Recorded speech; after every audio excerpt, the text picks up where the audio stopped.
할렐루야. 네. 오늘 주님께서 여러분의 모든 눈물을 닦아주시는 그러한 복된 현장이 되기를 바랍니다.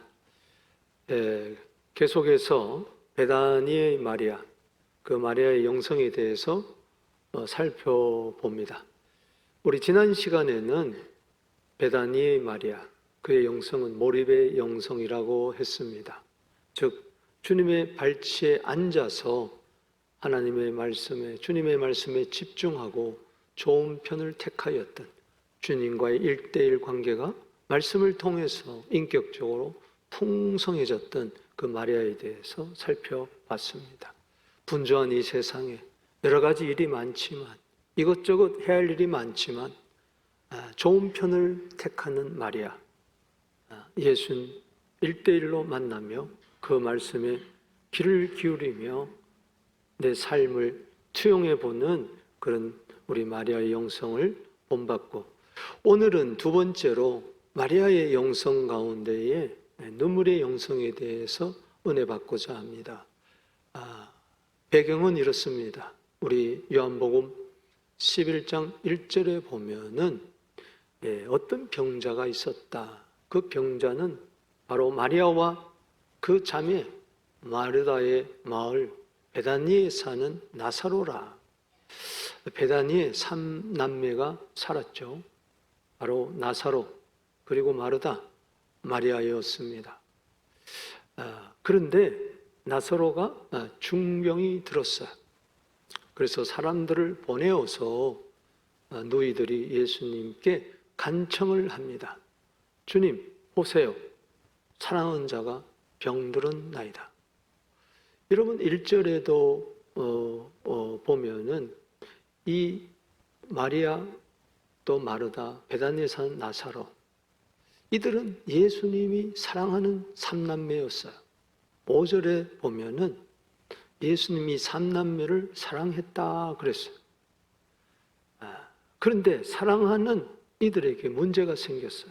아픔이 있고 슬픔이 있고 괴로움이 있었어요. 더구나 집안의 기둥이라고 할 수 있는 오라버니가 병이 들었어요. 그런데 그냥 병들었다 그러지 아니하고 사랑하시는 자가 병들었나이다. 우리는 때로 신앙생활을 하면서 병이 들 때도 있고 사업이 무너질 때도 있고 인간관계에 어려움을 겪을 때도 있습니다. 예기치 못하는 환난과 고난과 시련이 올 때에 우리는 이런 생각을 할 수가 있어요. 예수님이 나를 사랑하지 않는가? 내가 무슨 예수님께 잘못 보이는 게 있는가? 그렇게 자책하며 정죄의식에 시달리고 때로는 주님의 사랑마저 의심할 때가 있습니다. 그러나 오늘 여기 기억하십시오. 사랑하시는 자가 병들었나이다. 여러 가지로 해석할 수 있겠지만은 저는 오늘 이야기하고 싶은 것은 주님이 사랑하시더라도 병이 들 수가 있다는 겁니다. 주님이 나를 사랑하지 않아서 병이 들고 사업이 무너지고 자녀들이 말썽을 피우고 교회가 문제가 생기고 내 인생에 어두운 짙은 그림자가 진다는 게 아니고, 주님이 사랑함에도 불구하고 병들 수가 있다는 겁니다. 우리의 초점은 병에다가 관심을 둘 거냐, 아니면 주님 사랑에다가 관심을 둘 거냐. 여러분 어떤 경우에도 환난, 역경, 문제, 여기다가 내 신앙에 초점을 두지 말고 주님의 사랑에 초점을 두세요. 아멘. 우리 로마서 8장 35절 이하에 잘 아시잖아요. 누가 우리를 하나님의 사랑에서 끊겠느냐? 환난이냐, 기근이냐, 적신이냐, 위험이냐, 칼이냐. 하나님 우리 사랑함에도 불구하고 환난도 있고 기근도 있고 어려움도 있고 고난도 있고 박해도 있고 심지어 도살장에 끌려가는 어린 양처럼 될 수도 있어요. 그러나 끊을 수가 없습니다. 현재이나 장렬이나 높음이나 권세나 그 무엇도 능력도 우리를 그리스도의 사랑에서 끊을 수 없다. 하나님의 사랑, 그리스도에서 끊을 수 없다. 그래서 우리는 예수 우리를 사랑하시로 말미암아 로마서 8장 37절에 따라합시다. 넉넉히 이기느니라. 믿습니까? 병만 바라보지 말고, 문제만 바라보지 말고, 어려움만 바라보지 말고, 그럼에도 불구하고 주님은 나를 사랑하신다. 주님의 사랑을 붙들고 주님을 계속해서 사랑하게 되기를 바랍니다. 그 사랑은 아가페 사랑입니다. 영원한 사랑입니다. 변치 않는 사랑입니다. 에버라스팅 사랑입니다. 엔드리스 러브입니다. 누구도 끊을 수 없어요. 그럴 때에 로마서 8장 28절 말씀처럼 하나님을 사랑하는 자, 곧 그 뜻대로 부르심을 입은 모든 자들에게는 합력하여 선을 이룰 줄로 믿습니다. 이 사랑하는데도 불구하고 병이 들었는데 이것이 합력하여 선을 이루고 예수님이 부활이요 생명이라는 것을 증거하는 도구가 되었다는 이야기인 것입니다. 여러분 보세요. 예수님이 사랑하는 나사로가 병들었다 그랬을 때 지체 없이 달려가지 아니하고 이틀을 더 유했어요. 더구나 이해가 되지 않는 것은 4절 말씀에 이 병은 죽을 병이 아니라 하나님의 영광을 위한 것이고 하나님의 아들이 이로 말미암아 영광을 받게 하려 함이라. 아버지도 영광받고 아들 예수님도 영광받을 병, 이건 죽을 병이 아니라 그랬는데 이틀을 유하며 지체하는 가운데 나사로는 죽고 말아버렸습니다. 이해가 되지 않잖아요. 죽을 병이 아니라는데 죽었어요. 예수님은 거짓말하는 겁니까? 예수님은 잘못 알아서 그런 겁니까? 더구나 이해되지 않는 것은 나사로가 죽은 지 나흘이나 되어 냄새가 나도록 썩어 냄새가 풀풀 나는데 그대로 그 자리에 있는 거예요. 여러분, 그러고 주님은 나사로를 깨우러 가자 이렇게 이야기하십니다. 왜 나흘을 기다렸는가? 유대인들의 그 당시 전통적인 사고방식은 뭐냐? 사람이 죽으면은 사흘 동안 그 무덤 주위를 영혼이 머물다가 나흘에는 떠난다고 그렇게 생각해요. 그렇기 때문에 그들의 사고를 깨트려주기 위해서 일부러 나흘 동안 지체했던 겁니다. 완전히 죽었다. 이제는 도저히 살아날 수가 없구나. 그런 상황을 만든 것이죠. 그리고 예수님께서는 친구 나사로를 깨우러 가자. 친구 나사로를 깨우러 가자. 그럴 때 제자들은 나사로가 잠을 자는구나. 그럴 때 아니다. 나사로가 죽었느니라 하면서 내가 지금 이곳에서 나사로가 죽은 지 나흘이나 되어 죽었는데 그것을 미리 말하는 것은 다른 게 아니다. 너희들에게 믿음을 주기 위함이다. 나는 세상의 빛이다. 어둠에 속하지 말고 나에게 속하라고 말씀을 하십니다. 그러면서 드디어 베다니로 향하여 걸음을 옮깁니다. 그때 예수님이 제자들과 함께 베다니로 들어오신다는 소식을 들은 마리아는 한 걸음에 달려가서 예수님 왜 이제 오십니까? 진작 오셨으면 우리 오라버니가 죽지 않았을 텐데요. 그래도 지금이라도 무엇을 어떻게 해주세요. 하나님이 당신의 기도를 들어주실 줄로 믿습니다. 할 때 23절 말씀에 보면은 따라합시다. 너의 오라버니가 살아나리라. 이게 믿을 수 없는 말을 하는 거예요. 그럴 때 마르다는 저도 믿습니다. 마지막 날에는 다시 살아날 줄로 믿습니다. 그럴 때 유명한 에고에임이 나는 이다라고 말씀하십니다.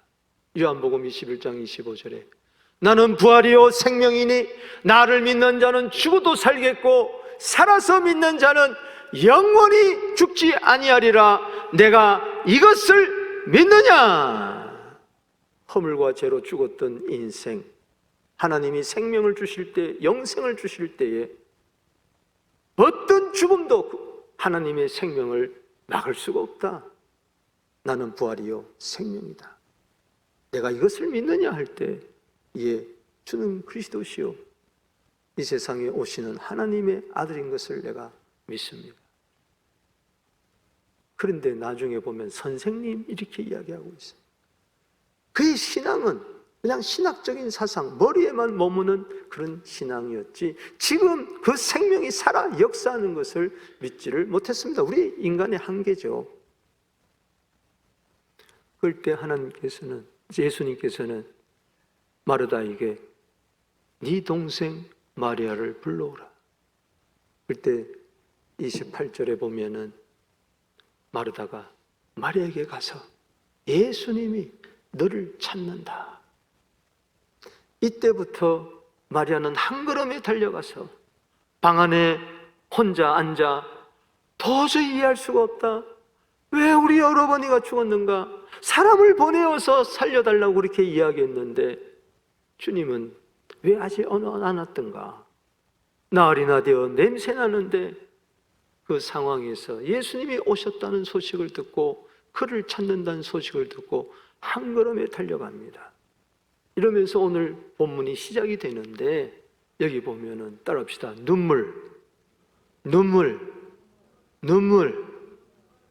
눈물이라는 단어가 연속적으로 흐릅니다.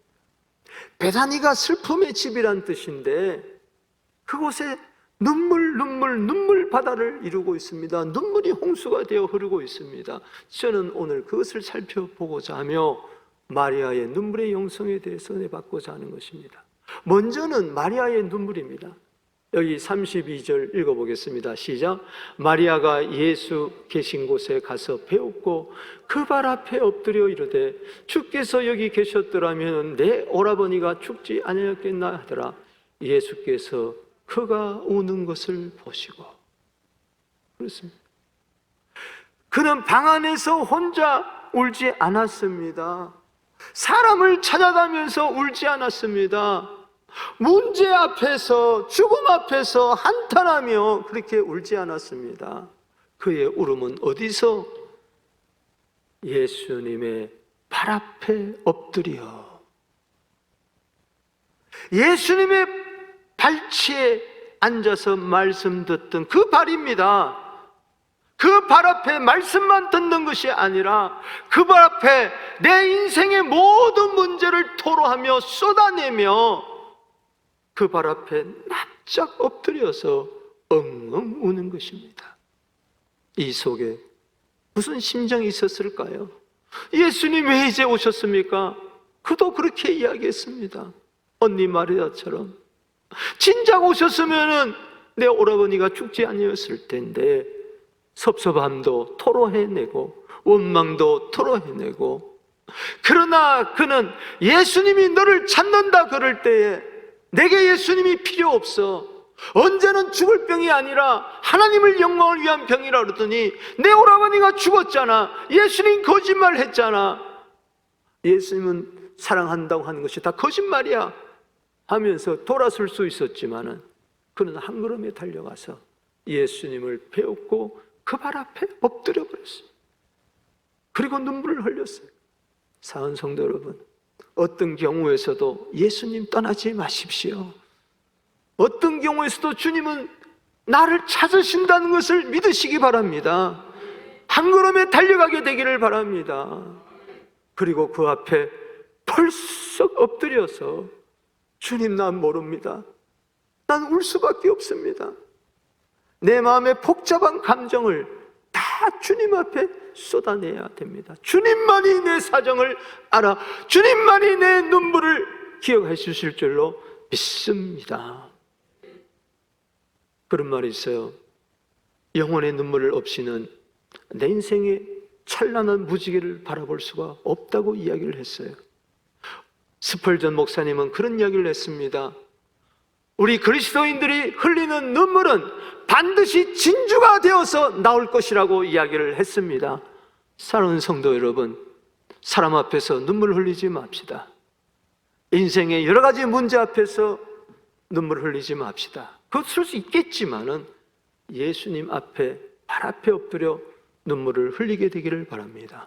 사무엘상 1장 10절 말씀에 한나가 아이가 없어서 분인나에게, 첩에게 이런저런 조롱 소리를 들을 때에 마음이 괴로워서 거기서 끝난 것이 아니고 하나님께 나아가서 기도하며 통곡했다고 이야기했습니다. 여기에 인생의 해결점이, 문제의 해결점이 있는 줄로 믿습니다. 다윗은 범죄하고 나서 시편 6편 6절에 침상을 띄우면서 엉엉 울었다고 이야기했으며 얼마나 눈물이 바다처럼 흘렀던지 베드가 붕둥 떠다녔다고 이야기를 했습니다. 여러분, 히스기야 왕은 죽게 되었을 때 벽을 향하여 기도하며 눈물을 흘렸을 때에 이사야 38장 5절, 열왕기하 20장 5절에 내가 내 눈물을 보았고 내 기도를 들었노라. 만약에 그때 죽었더라면은 유다 왕통은 끊어지고 메시아가 유다 자손으로 오지 아니할 그런 절대절명의 위기에 기도했을 때 하나님은 그 15년 연장 가운데 므낫세를 주시고 다시 메시아 왕통을 이어갔던 것을 알 수가 있습니다. 눈물에는 반드시 하나님의 놀라운 역사가 일어나는 줄로 믿으시기 바랍니다. 야곱이 야복 강가에서 환도뼈가 부러지는 가운데에 창세기 32장 26절에 당신이 내게 복을 주지 아니하면 나는 결단코 당신을 보내지 않겠습니다. 그것이 바로 뭐였습니까? 호세아 선지자는 그때 상황을 호세아 12장 4절에 기록하기를 울며 간구하더라. 따라합시다. 울며 불며 주님, 당신이 내게 복을 주지 아니하면 나는 에서의 손에서 죽을 수밖에 없습니다. 주님, 나를 도와주시옵소서 간구할 때에 야곱이 이스라엘로 바뀌는 놀라운 은총을 경험한 줄로 믿습니다. 그렇습니다. 여러분들의 눈물은 영롱한 진주가 되어 나올 것입니다. 주님은 마음이 상한 자를 가까이 하시고 중심에 통하는 자를 주님은 기억하신다. 시편 34편 18절 말씀입니다. 그렇습니다. 하나님은 우리의 상한 마음을, 깨어진 마음을, 그 속에서 흘러나오는 눈물, 단지 물, 염화나트륨, 단백질, 기름 몇 방울, 그게 아니고 98%가 물이지만은 이것이 내 눈에서만 흐르는 것이 아니고 내 영혼 속 깊은 속에서 터져 나오면서 시편 62편 8절에 마음을 토하고 에레미야 애가 2장 18절 19절 말씀처럼 내 백성들아 네 눈물을 하나님 앞에서 강물처럼 흘릴지어다. 주의 앞에서, 그 얼굴 앞에서 네 마음을 쏟아버려라고 했던 것처럼 사랑하는 성도 여러분, 원망하지 말고 섭섭해하지 말고 답답해하지 말고 주님 앞에 눈물을 쏟아내게 되기를 바랍니다. 오늘 일부 예배를 마치고 한 집사님이 전도를 해왔어요. 새 가족인데. 그러면서 함께 말씀을 나누는데 계속 눈물을 흘리는 거예요. 덩치는 산만해가지고 엉엉 우는데 사는 성도 여러분, 그게 귀한 거예요. 저는 오늘 새벽에 와서 기도하면서 주님, 내가 오늘 눈물에 대해서 설교하는데 내 눈에는 눈물이 없네요. 눈물의 샘이 말랐네요. 그거 생각하니까 눈물이 나더라고. 오늘 눈물의 샘이 터져지게 되기를 주 이름으로 축원합니다. 내 영혼, 뜨거운 심장 속에서 흘러나오는 뜨거운 눈물, 하나님은 반드시 기억하실 것입니다. 한때는 제가 하도 눈물이 안 나가지고 이거를 여기 뒤에다 부은 적이 있어요. 그럴 때 쪼까 눈물이 나더라고. 오늘 교회 안에 눈물이 사라졌어요. 그래서 우리가 두 번째 눈물로 나아갑니다. 그것은 공동체의 눈물이라는 거예요. 33절 읽어보겠습니다. 시작. 예수께서 그가 우는 것과 또 함께 온 유대인들이 우는 것을 보시고 심령의 비통이 여기사 불쌍히 여기셨다. 예수님은 마리아의 눈물만 보인 게 아니고 유대인 공동체 베다니에 사는 설고 설은 가난하고 불쌍하고 병들고 소외된 그들이 마리아를 부둥켜 안고 함께 눈물을 흘리는 것을 바라볼 때에 심령에 비통히 여기시고 죄에 대해서, 사망에 대해서, 죽음에 대해서 통분을 여기시면서 불쌍히 여기셨다 그랬어요. 그렇습니다. 여러분, 로마서 12장 15절 말씀에 그랬어요. 즐거워하는 자와 함께 즐거워하고 우는 자와 함께 울으라고 이야기했어요. 우리는 교회 안에서 즐거워하는 자와 즐거워만 하려고 그러지 우는 자와 함께 울려고 하지 않아요. 우리는 즐거워하는 자 울 뿐만 아니라 우는 자와 함께 우는 질질 우울이 있어야 될 줄로 믿습니다. 목사님, 질질 우울이 뭡니까? 외우세요. 즐거워하는 자와 함께 즐거워하고 우는 자와 함께 울어라. 그렇습니다. 동병상련의 마음을 우리가 좀 가져야 돼요. 지금 이란의 전쟁 폭탄이 미사일이 떨어지는데 참 기가 막힌 것은 한 초등학교에 미사일 폭탄이 떨어져서 165명의 선생님과 아이들이 한순간에 죽음의 잿더미가 되어가지고 그날의 장례를 치르는데 165개의 무덤 속에 아이들을 집어넣고 선생님을 집어넣는데 눈물을 흘리지 않을 수가 없더라. 나와 알지도 못하는 자들이 어려움을 당할 때 눈물이 나는데 우리 함께 그리스도의 몸된 지체로서 살아가는 동안에 우리 사랑방에서 눈물이 있었으면 좋겠습니다. 나만 잘 살면 돼, 나만 문제였으면 돼 하는 것이 아니라 두세 사람이 내 힘으로 모인 곳에 함께 하시는 주님, 두세 사람이 부둥켜 안고 엉엉 울 때에 주님은 다 보시고 기억하시고 불쌍히 여겨주시더라.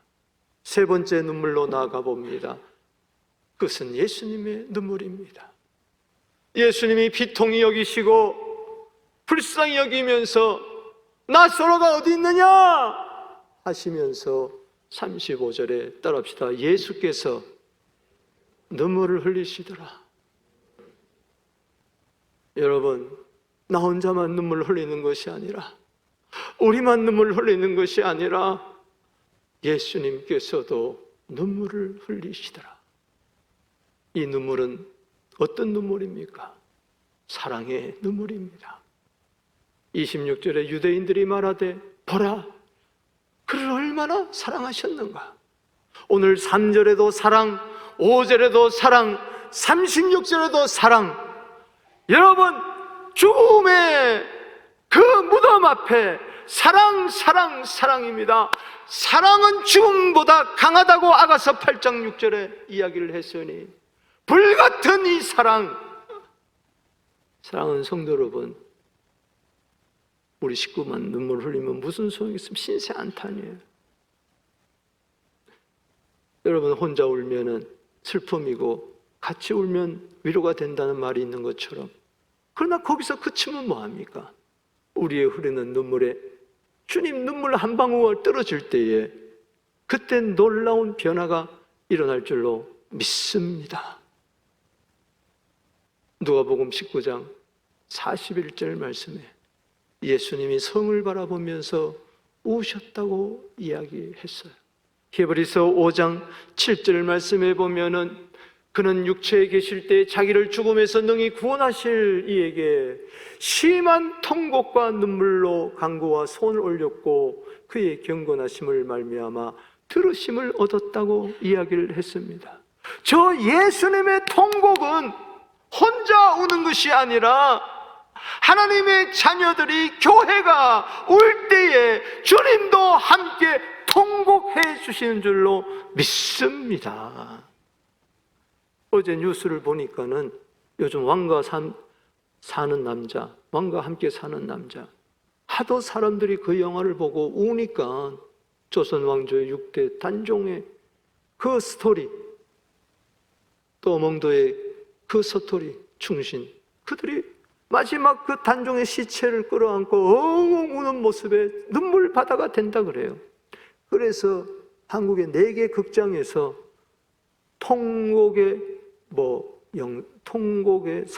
통곡 상영회를 한대요. 4극장에서. 그래서 거기 들어갈 때 사람들에게